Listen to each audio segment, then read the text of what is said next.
Hi, I'm Richard Rogers, and I absolutely hope that you enjoy today's spiritual message. You know, we at Unity of Phoenix Spiritual Center are committed to helping people live better lives. We're going to provide you tools over and over, spiritual tools that allow you to live your best possible life. And if you want to leave a donation to continue to allow the work that we do to support other people just like you, we say thank you. Thank you for your generosity, because this ministry is committed to making the world a better place. Okay, so I'm doing a series called Mastering Money. And the premise of this series is that as I serve God, we're creating a world where money gets to serve me, right? And that's the whole premise over and over again. If I serve God, I want to create a life where money serves me. And so the question that I have for you today is, as we're mastering life, as we're mastering this life experience, what is the role in your life for clarity? And I really want you to see that as a spiritual aspect. What is the role of clarity in your life? Because for some of us, we just kind of want to blow right by clarity and its importance, right? Because there's a part of us that just sees the way we see it, and we assume that that's the way it is, right? Have you ever been amazed that somebody doesn't see life the way you see life? Have you ever wanted to dedicate an immense amount of time to tell them and show them how wrong they are about their point of view? Right? And we are in a place in our history right now where we have groups of people who want to tell other groups of people how wrong their point of view is, right?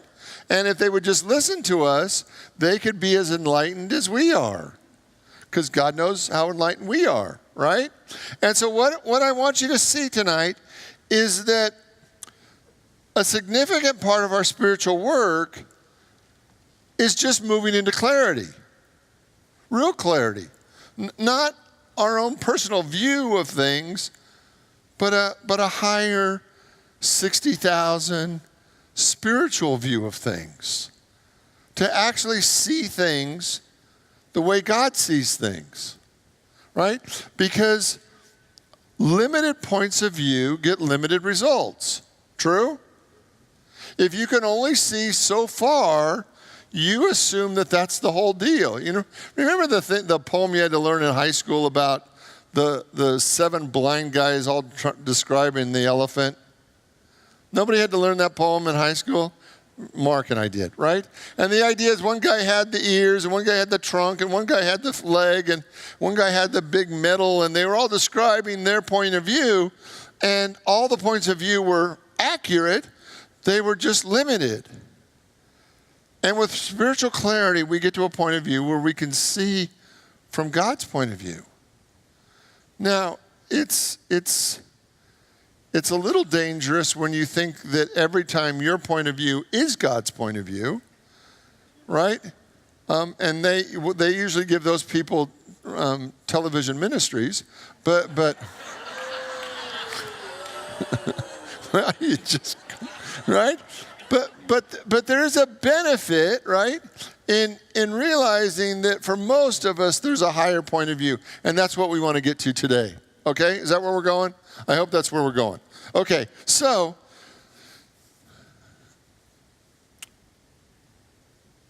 to start with, to get to clarity, and this seems like it would be so obvious, right? But during this series, one of the reoccurring questions that I've asked you is, do you know what you really want? Do you know what you really want? Do you know what it would take for your soul to truly sing? To be your happiest, most fully expressed self. And to come back to that understanding, that experience over and over again. What is it that I truly want? Because everything else would be lovely and nice, but until you get to the thing that is the most important, you're not really being the best version of you, right? So what do you really want? And that's over and over again is a reoccurring theme that I'm just invite you to look at. And then what steps are you willing to take in your life to create the desires that you want? Because if you want it, if you really want it, I want you to see that you're willing then to take steps to move in that direction. That was me acting it out. Could you tell? Right? And if you notice that you're not taking steps in the direction of what you say you really, really want, could it be that you don't really want that as much as you say you do?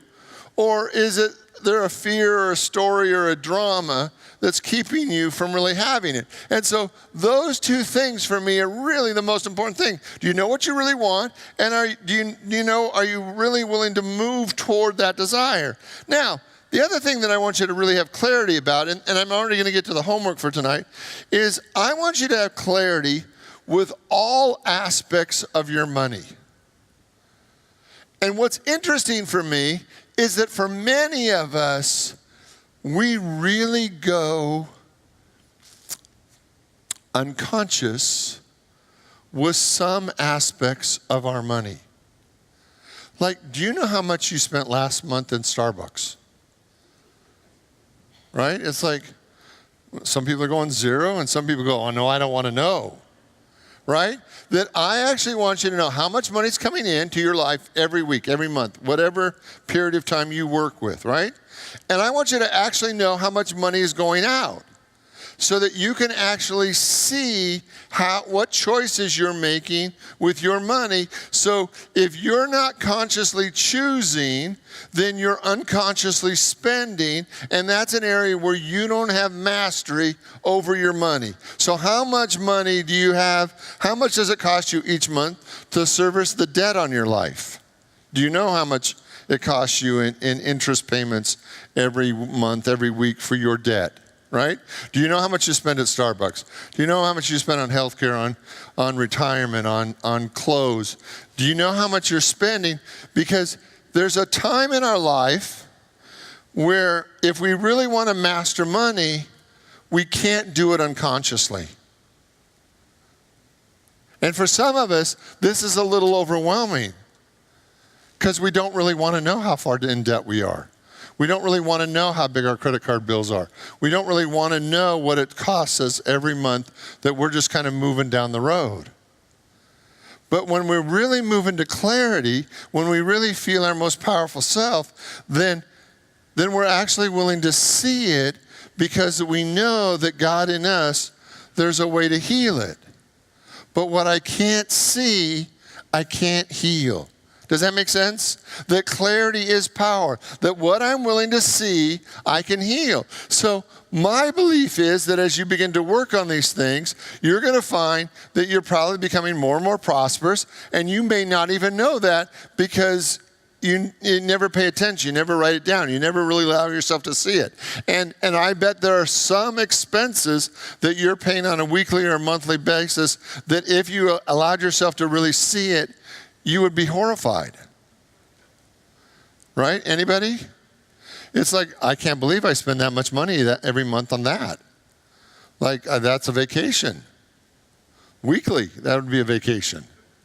Right? That when we don't move into clarity, we're living unconsciously. And what would happen if you knew what you wanted, really knew what you wanted, and you actually knew the resources that you had to get you there? Doesn't that sound pretty simple? Well, if you know what you want to create in your life, you know the most important thing, and then you actually know the resources that you have to get you there, actually makes it easier. But we want to know what we want out there, but we don't actually want to know what we have that would allow us to get there.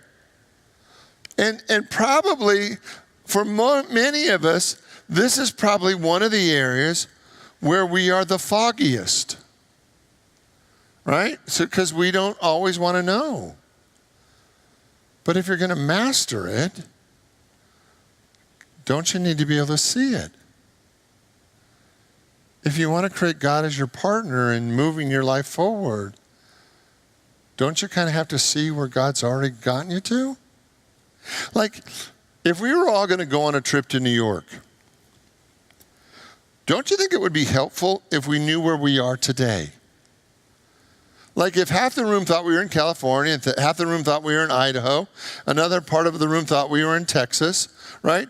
And we're trying to plan this trip to New York, that would be a very interesting process because we would have this belief that we are here, here, and here, and we want to go there. And the course that we would take would be different based on if we were actually in California or Dallas or here or Idaho, wherever we are.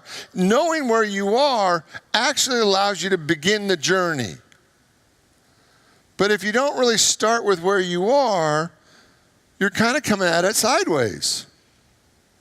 And it's like, well, I think I'm going to get there. I pray that I'm going to get there. You know, Google tells me I'm going to get there.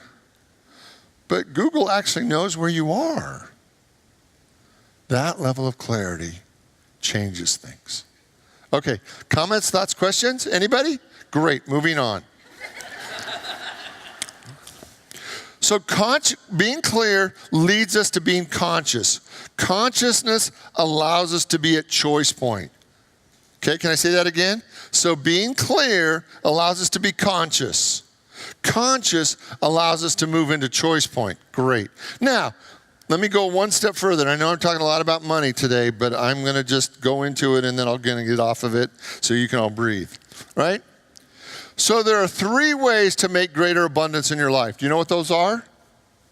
The first one is I work, okay? The second one is my money works. And the third one is my ideas work. Those are pretty much it. You're either going to work for your money's going to work for you, or your ideas are going to work for you. But that's pretty much it, right? Now, there's some ways you can leverage that. You can work and you can manage others who work, or you can work in wholesale instead of retail, and you can leverage it up that way. But in one way or another, most of us are going to work. The question is the work that you're doing the most efficient and effective way for you to get the bang for the buck that you want? Right? So the first one is I work. The next one is my money works.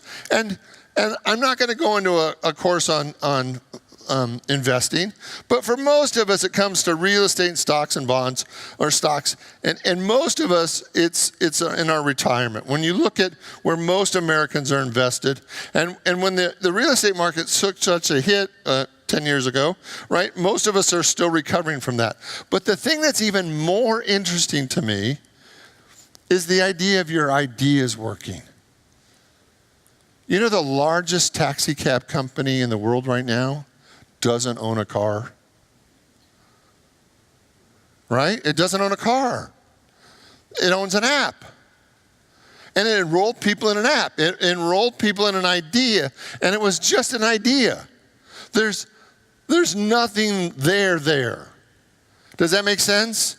It's a pure intellectual idea. It's an app that enrolled people that actually gets them. You know, my mom, some of you know my mom. My mom is in the process of giving up her car, right?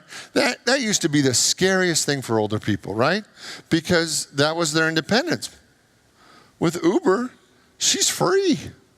I can Uber her to the hair place. I can Uber her anywhere. I can send my mom anywhere in the world on Uber through my phone. Is that the coolest thing ever? It's actually incredibly cool because and they don't own any cars. It's an idea. I want you to see that ideas are God's greatest way to bless you. That there are an unlimited number of ideas, and if you'll lay hold of them and put them to work, those ideas are transformative. Can I tell you a story out of my past? Some of you knew that one of the things that accounts for who I am is that I grew up a mile from Disneyland. Right? So I grew up a mile from Robert Schuller and Disneyland. Right? So it affected me at a very deep cellular level, right? Being that close to Robert Schuller, the Crystal Cathedral, and Disneyland, it was an amazing process, right?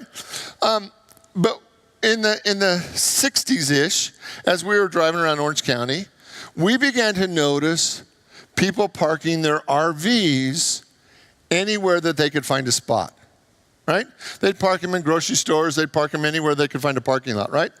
And I remember the day where my mom said, wow, they need a place to park those things, right? So ask me how many RV parks the Rogers own. Ask me how many of those ideas we actually translated into RV parks. Like when you're driving around Disneyland, you see the Rogers RV park. Like if you see any one of those, let me know, right? Because my brother's been after, right? But there are none of those available, right? Because while it was a good idea, while it was $1 million idea, it wasn't an idea that anyone in our family ever took advantage of. So the thing about ideas, to really put ideas to work, you actually have to move them from an idea into an application. And with technology the way it's going, it's actually easier to do that. Because more and more things are idea-based than physically based. In fact, I would not suggest anybody open a record store. Right? Because those days are gone. But there's an unlimited number of ideas that God can download into you if you're willing. Are you with me? I serve God, money serves me. Will you say that with me? I serve God, money serves me. One more time. I serve God, money serves me. Let me go one step further. One of the things I want you to look at tonight is when we look at clarity, clarity is always 20/20 in hindsight. True? Right? So if I had a time machine and I took you back to when you were 18, right? Some of you are going, woo! Some of you are going, no, right? But if I had a time machine, I took you back to 18 and I said, your number one job is to create enough abundance that you are set for life, right? So however many years ago, 20, 30, 40, 50 years ago, whatever it was, if you were go back 50 years, it would actually be much easier for you to create a higher level of abundance than it was for you the first time around. Do you see that? Like the first time you hear Google, right, you would jump on it hard, right? Or the first time you hear Microsoft or Apple, or, you know, if there was like land going cheap in North Scottsdale 50 years ago, you might want to jump on that, right? Because over the next 50 years, you know it's not going to stay at that level. True? Right? So hindsight adds to clarity. But the problem is we don't live backwards. Right? We actually have to live forward. So I began to become interested in what are people saying about the next 20 years. Right? Because we're not going to redo this. We're not going to rewind it. But I began interesting to say, what might the next 20 years look like? And how do we as individuals actually know what the future might look like so that we could take advantage of it? Right? So on the internet, in fact, I shared this a few weeks ago on Facebook, and if you haven't friended me or liked me on Facebook, I share a lot of good, I think it's good stuff. Some people think it's good stuff. It's not all pictures of my dog. There's this article called Into the Future by Udo Goldlube, and he is the creator of the 17-minute language. And I want to just read some of his thoughts on looking at the next 20 years, right? He starts he went to a conference on the future. And he starts by a look at Kodak from 1998. He said in 1998, Kodak had 170,000 employees and sold 85% of the photo paper worldwide. Within just a few years, their business model disappeared and they were bankrupt. What happened to Kodak will happen a lot to industries over the next 10 years. Most people don't see it coming. Did you think in 1998, just 1998, 19 years ago, that in 3 years you would never take a paper picture again? 3 years. In 3 years, we went from snapshots, Polaroid cameras, disposable cameras, gone, right? Now they don't even set those on wedding tables anymore, gone, right? Yet the digital cameras that were invented in 1975, the first ones had 10,000 pixels, and I don't know how many they have, right? Like 6 million, 8 million, 10 million pixels now. First one's 10,000. So here's a couple of his ideas. Artificial intelligence. Computers have become exponentially better in understanding the world. This year, a computer beat the best Go player in the world 10 years earlier than was expected. In the US, young lawyers are already not getting jobs because IBM Watson, you can get legal advice that is more accurate, that is 90% more accurate than the average lawyer. Average lawyer, 70% accuracy. IBM Watson, 90% accuracy. Also, Watson now is working with nurses to diagnose cancer 4 times more accurate than a doctor. See a problem? Cars. By 2018, the first self-driving cars will be offered to the public. Around 2020, the complete industry will be disrupted. You won't own a car anymore. You will have a car on your phone. It will show up at your location, drive you to your destination. You won't need to park it. You'll only pay the distance you were driven. And our kids will not have driver's license, or our grandkids will not have cars and not even have driver's licenses.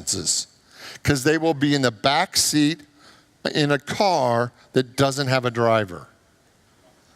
How great will that be? There'll be no one to scream at them to tell them to be quiet.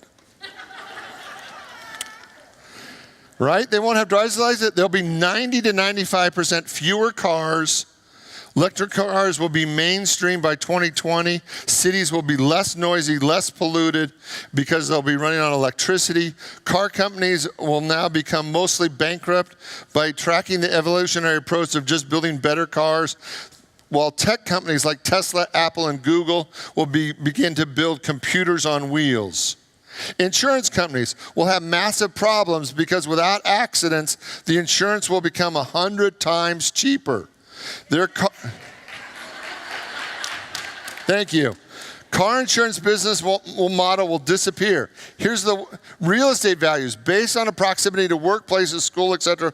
will change because you don't have to work where you don't have to live where you work. To be productive, your commute time will be in the back of a car driving itself. And solar energy production, which has been on an exponential curve for 30 years, will have the biggest impact. Last year, solar energy was installed more often worldwide than fossil fuel. And the price of solar will drop so dramatically and that will actually put all coal companies out of business. And because water will become so cheap because electricity will become so cheap, that water will become so cheap. Because we'll be able to desalinate water, and they figured out 2 kilowatts per cubic feet. And so everywhere in the world right now that has water, but it's not clean drinking water, we will have the electricity to transform that so that every place will have healthy drinking water. They are also developing, and from Star Trek, remember the tricorder? The tricorder X price will be announced this year. It's a medical device that works with your phone that will take your retina scan, blood samples, and your breath, and it will then analyze 54 biomarkers that will identify nearly any disease from your phone. By the end of the year, smartphones will have 3D scanners. So you can actually produce, with a 3D scanner, your own shoes. For some of you, that's a very big deal, right? Right? Okay, here's the next one, work. 70 to 80% of all jobs will disappear in the next 20 years. There'll be a lot of new jobs, but a lot of jobs that we're used to will no longer exist. Agriculture. They are now working on a device that they're expecting to be $100. It will be an agri-robot in the future where farmers in third world countries will become managers of their fields instead of workers. The major currency this guy's predicting is Bitcoin, that will actually replace the U.S. as the major currency. Longevity, right now, the average lifespan increases 3 months per year. 4 years ago, the lifespan was 79 years old. Now it's 80. The increase itself will increase by 2036, and that'll be a year increase per year. So the average person will live to be well over 100. The last point. Education. The cheapest smartphone is already less than $10 in Africa and Asia. And by 2020, 70% of all humans will own a smartphone. 70% of all humans. I don't know about your dog, but humans will own smartphones. That means that everyone will have access to world-class education. Every child can use the Khan Academy for everything he needs to learn like he's in a first world country. Furthermore, the software is being launched in Indonesia that will be released in Arabic, Swahili, and Chinese this summer. The English app will offer free so that the children of Africa can be fluent in English in less than a year.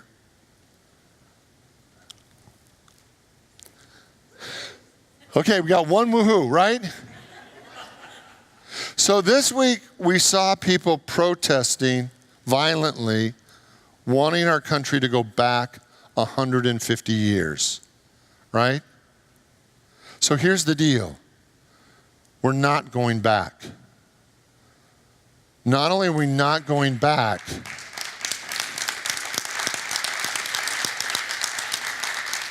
we're about to change at an exponential level.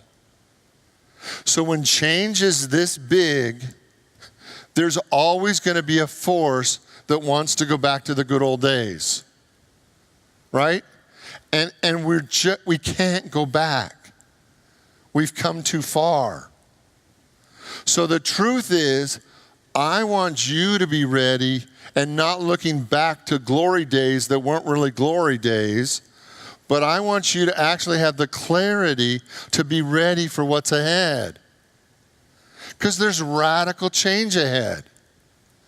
If 70 to 80% of us aren't going to be doing the jobs that we do don't even exist, we need to be aware of that. We actually need to be working now to create the life that you want because everything is changing so rapidly that we're either going to feel like victims or we're going to be controllers of our own destiny. The moment you know that things really are going to change, you can actually put yourself in a position to not only survive, but to thrive. Clarity is power. And what I want you to see today is that there are many people that are afraid of moving forward because they want it the way it used to be. We're not going back there. It really wasn't that great the first time we did it. And where we're going, if we're prepared for it, can be amazing. But you have to be prepared. You have to be thought out. You have to be ready. You have to be consciously creating the life you want, not being a victim to circumstance. And most of us, I don't think, are preparing for what's coming. And I don't think it's a doomsday. I'm not saying the whole world's going to heck, but it is going to change. And it's going to change radically, and it's going to change radically in your lifestyle and definitely in your children's lifestyle. It's going to change in their lifetime. So what are we going to do? Okay, my point tonight. I want you to know what you want. I want you to really, truly know what you want. What are the most important things that you want in your life? And what are the resources that you have that will get you there? And I'm not talking down about Starbucks. But if we're spending things on things that don't really matter and not investing in directions we want to go, we're being short-sighted. So what's the most important thing? And are you moving in that direction? I serve God, and money serves me. Will you say that with me? I serve God and money serves me. Let's just say that like it's fun. I serve God and money serves me. One more time, just for grins. I serve God and money serves me. Let's pray. And I invite you to open your mind, your heart, your soul to the activity of God that is right here, right now. That we are living in a time of incredible change. Incredible change. That the world that we grew up in is not the world that we find ourselves in now. And definitely will not be the world of 20 years from now. And we are ready for this change. We are ready because we are conscious, we are awake, and we are making wise decisions for our future. In the name and through the power of the living Christ, we give thanks. And so it is. Amen.